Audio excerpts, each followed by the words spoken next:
In a world where friends forsake him for his perceived weakness.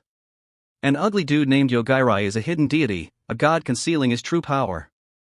The story begins, a seemingly insignificant child striding down a corridor strewn with lifeless bodies, bullets whizzing past him. He's on a mission, searching for Asaka, his guardian. As he approaches a room, the door swings open to reveal a woman, gun in hand, holding Asaka captive. Despite Asaka's pleas, the woman silences her. But Yogairai, upon seeing Asaka, can't help but beam with joy.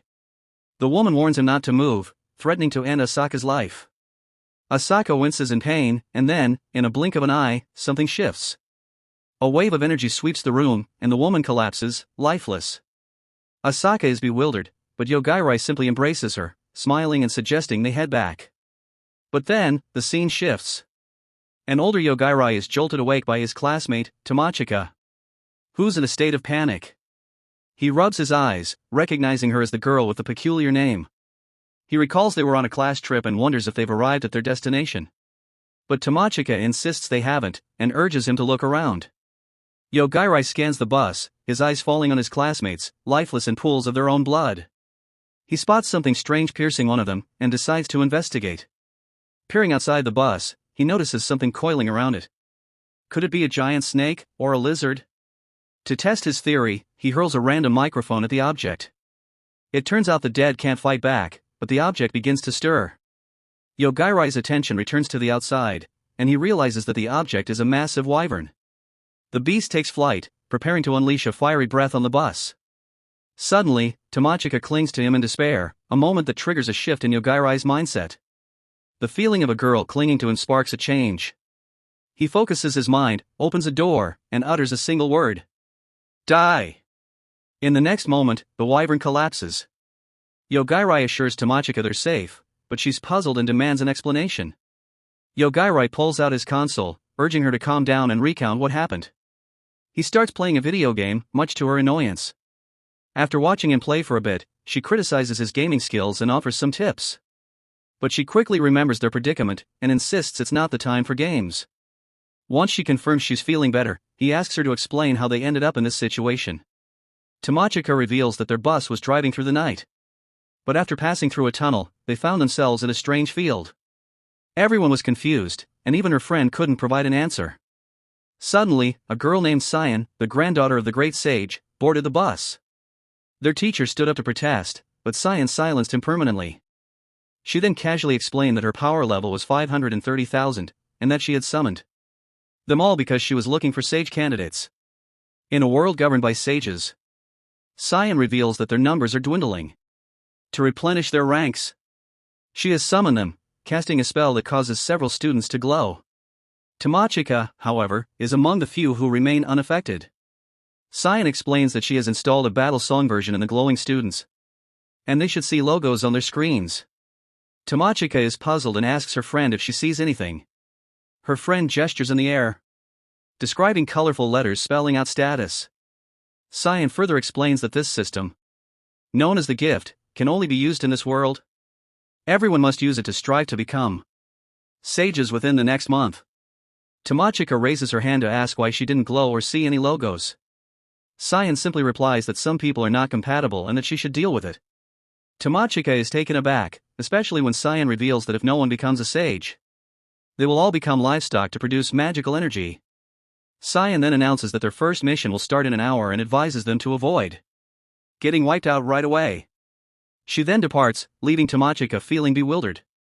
Her friend mentions that there are some details regarding their mission on their screens. It turns out their task is to escape from an incoming dragon.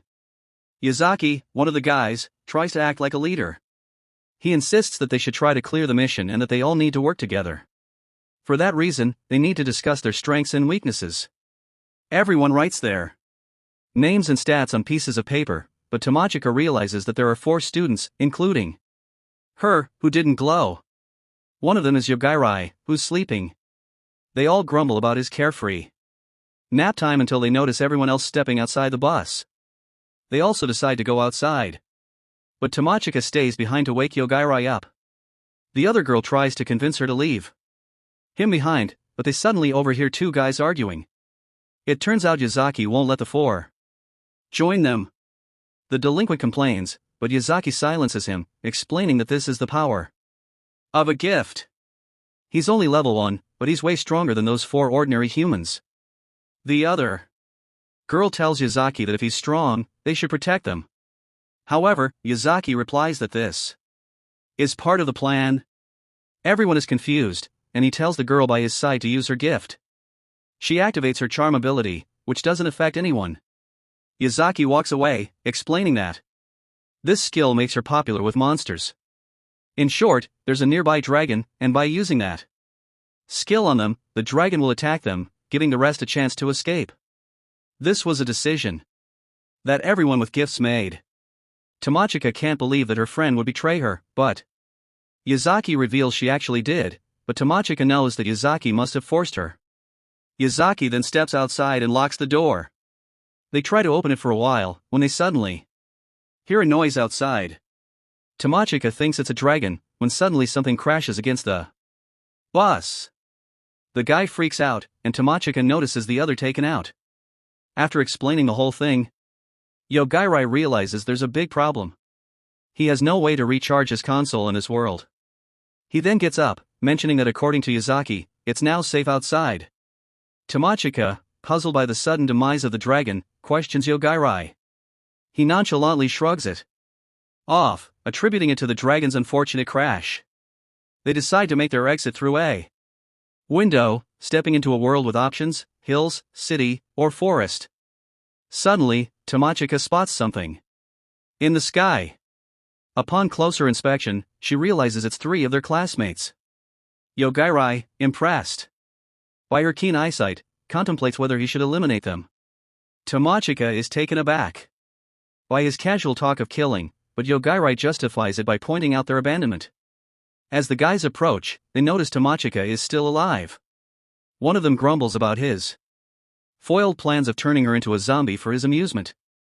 Their conversation, filled with disturbing plans and complaints, makes it clear to Tomochika that they can't be friends. Suddenly, a fireball whizzes past Tomochika, barely missing her.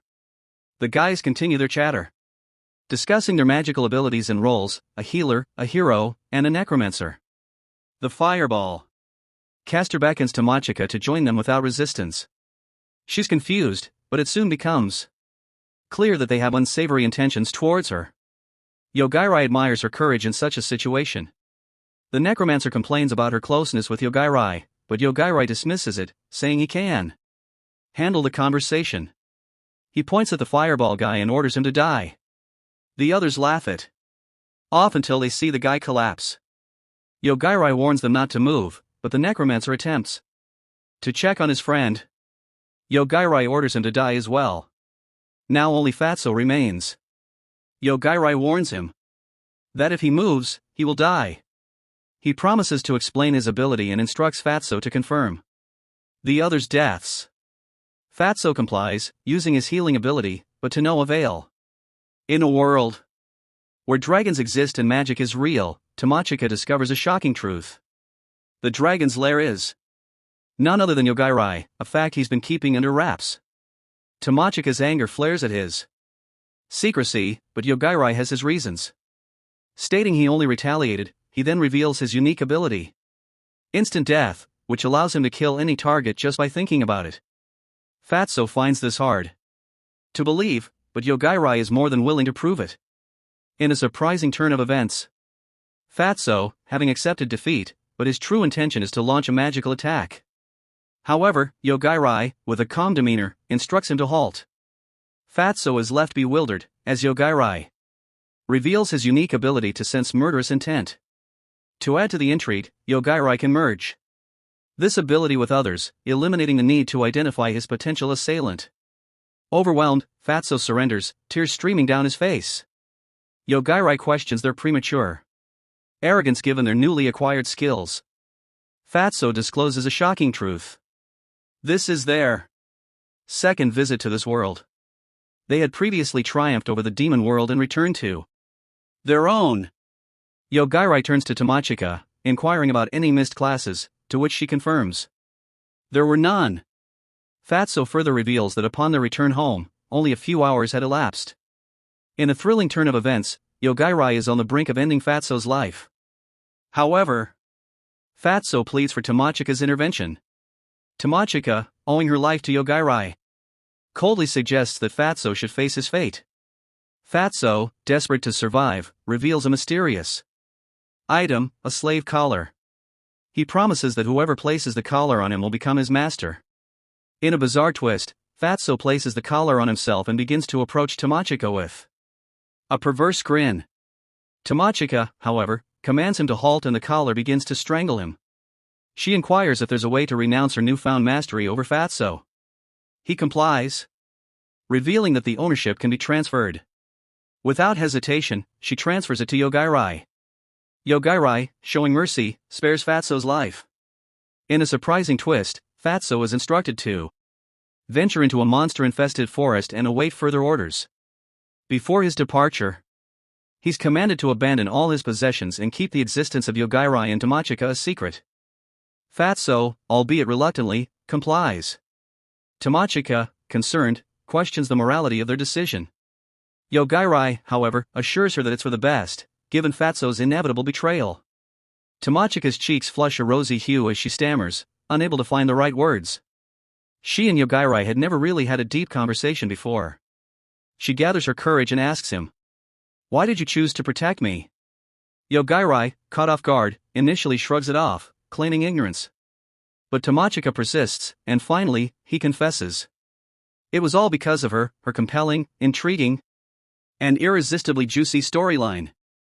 This revelation sends a wave of heat to her cheeks, and she huffs in annoyance, grumbling about how all men are just the same. Meanwhile, Shaun is lounging in bed, lost in her own world. Suddenly, a man barges in, reporting the completion of their first mission. It wasn't without cost, for had fallen, 2 of them without any special abilities, and 2 high-ranking S-ranks. The S-ranks, he said, had perished instantly, without any warning. He suspects it was the work of an instant death magic spell. Shaun, however, dismisses this theory and returns to her repose. Thanks for watching, please subscribe, and see you on the next episode. Love you guys.